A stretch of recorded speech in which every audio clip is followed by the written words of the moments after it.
मान और सम्मान के योग्य सभी सम्मानित साथियों, आप सभी को क्रांतिकारी जय भीम, जय भारत, अभिवादन, जय हरियाणा। मैं भीमसेना प्रमुख नवाब सतपाल तंवर परम पूज्य बाबा साहेब डॉक्टर भीमराव अंबेडकर जी के चरणों में श्रद्धा सुमन अर्पित करता हूं। मान्यवर साहब कांसीराम जी को नमन करता हूं। हरियाणा में जन्मे महान हिंदी कवि सूरदास जी, चौधरी बंसीलाल, भोपाल सिंह आर्य, बूजाराम खीचर, देवकराम सुरह, धर्मपाल सिंह भालोठिया, गुलाब सिंह बुराक, मथुराम हुड्डा, शेर सिंह काद्यान, सर छोटूराम, चौधरी देवीलाल, राव तुलाराम, रणबीर सिंह हुड्डा, सुल्तान सिंह गहलोत, शेर नहार सिंह, नवाब अब्दुल रहमान खान, नवाब अहमद अली गुलाम खान, पंडित नेकीराम शर्मा, लाला हुकमचंद जैन, मिर्जा मुनीर बेग, नवाब नूर समंदर खान, धर्मवीर सिंह हयातपुर, बाबू मूलचंद जैन, सर रिखीराम, उद्मी राम सोनीपत, राव गोपाल देव, कल्पना चावला आदि हरियाणा में जन्मे 10,000 से अधिक स्वतंत्रता सेनानियों,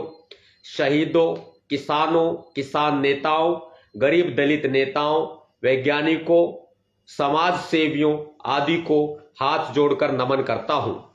अब जो विधानसभा चुनाव हुआ, विधानसभा चुनाव वर्ष 2024, इस विधानसभा चुनाव में हरियाणा की जनता ने बता दिया कि ऊंटों पर बैठने से सत्ता प्राप्त नहीं की जा सकती, फर्जी हमले करवाने से सत्ता प्राप्त नहीं की जा सकती, चौधरी देवीलाल जी के परिवार को धोखा देकर सत्ता प्राप्त नहीं की जा सकती, मान्यवर साहब कांसीराम जी की मूवमेंट को धोखा देकर सत्ता प्राप्त नहीं की जा सकती।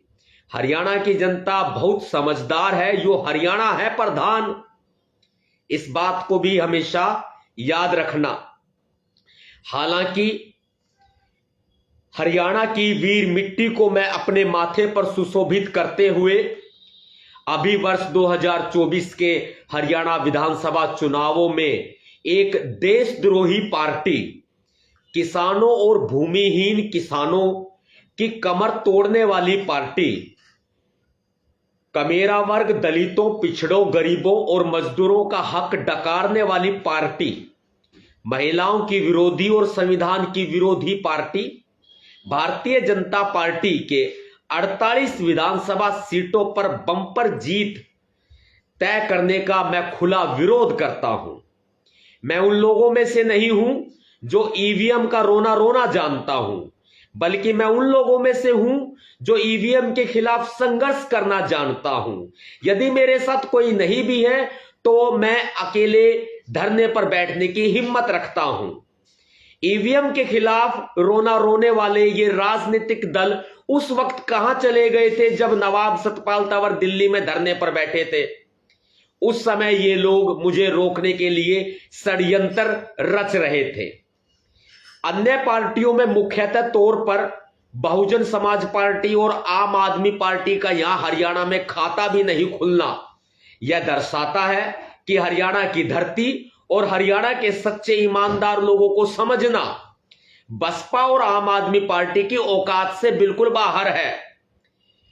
मुझे ऐसा महसूस होता है कि कहीं बहुजन समाज पार्टी ने ऐसे लोगों के हाथों में अपनी बागडोर दे रखी है जिनको बहन कुमारी मायावती जी, हमारी आदरणीय मेरी राजनीतिक गुरु, समझ नहीं पा रही हैं, जो बहन कुमारी मायावती जी को लगातार मूर्ख बनाने का कार्य करते हैं और उनको गुमराह करने का कार्य करते हैं। नतीजन यह हुआ कि बहन कुमारी मायावती जी ने हरियाणा के जाटों को जातिवादी करार दे दिया। यह बौखलाहट है और यह बहुत बड़ी बौखलाहट है। कभी कोई एक जाति गलत नहीं होती, हर एक जाति में कुछ अच्छे लोग होते हैं, कुछ बुरे लोग होते हैं। ऐसे में जाट समुदाय में सभी लोग गलत नहीं हैं और बहुजन समुदाय में चमार जाति या वाल्मीकि जाति में सभी लोग अच्छे भी नहीं हैं। हमें जब मान्यवर साहब काशीराम जी ने, बाबा साहब अंबेडकर जी ने इस मूवमेंट का हिस्सा बना दिया, तो हमारी जिम्मेदारी बनती है कि हम सभी को एक साथ लेकर चले। हम उन लोगों की भी बात करें जो कि दलित हैं, कमेरे वर्ग के हैं, भूमिहीन किसान हैं, खेतों में काम करते हैं। उनके साथ लगातार जातिवाद होता है, वो तो दिखाई नहीं देता, लेकिन वो जातिवाद अवश्य दिख जाता है जब वोट परसेंटेज नहीं आता है। क्या वोट लेने के लिए ही हरियाणा के लोग बने हैं?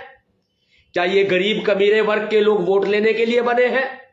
क्या हरियाणा का दलित इतना सस्ता हो गया है जो सिर्फ वोटों के समय में लोगों के नेताओं के मुंह को देखता है?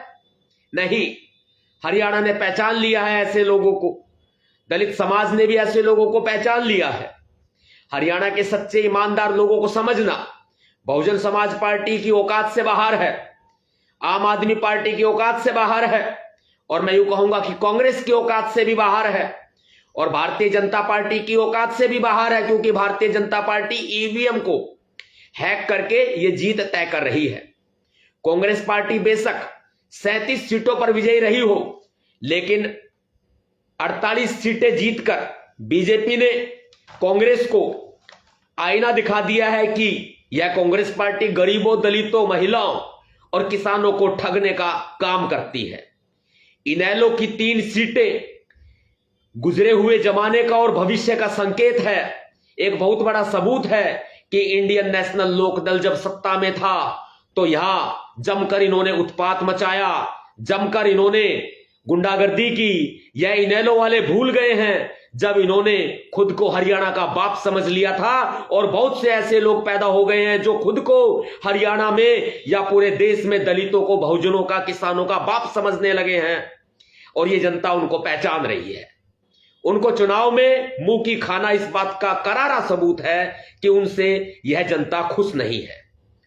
अब जब इन्होंने खुद को हरियाणा का बाप समझ ही लिया है, तो यह भी याद रखें कि यही हाल जो इंडियन नेशनल लोकदल का हो रहा है, यही हाल बीजेपी और कांग्रेस का होने वाला है और होगा। और यही हाल अगर बीएसपी का रहा तो बीएसपी का भी इनेलो से कहीं ज्यादा बदतर हाल होगा, क्योंकि मान्यवर साहब काशीराम जी ने कभी भी अपने स्वाभिमान से समझौता नहीं किया। वे लोग जो अपने परिवार को धोखा देकर, चौधरी देवीलाल जी के मिशन को धोखा देकर, अपने ऊपर फर्जी हमले करवाकर अपना पुराना घिसा पिटा, बेवकूफी भरा, झूठ और मक्कारी भरा दाव खेलना चाह रहे थे, उनको भी हरियाणा वालों ने चेतावनी दे दी है। यो हरियाणा है प्रधान, या तुम्हारा वो स्टंटबाजी नहीं चलेगा जो तुम शुरू से इस समाज को मूर्ख बनाने के लिए करते आए हो।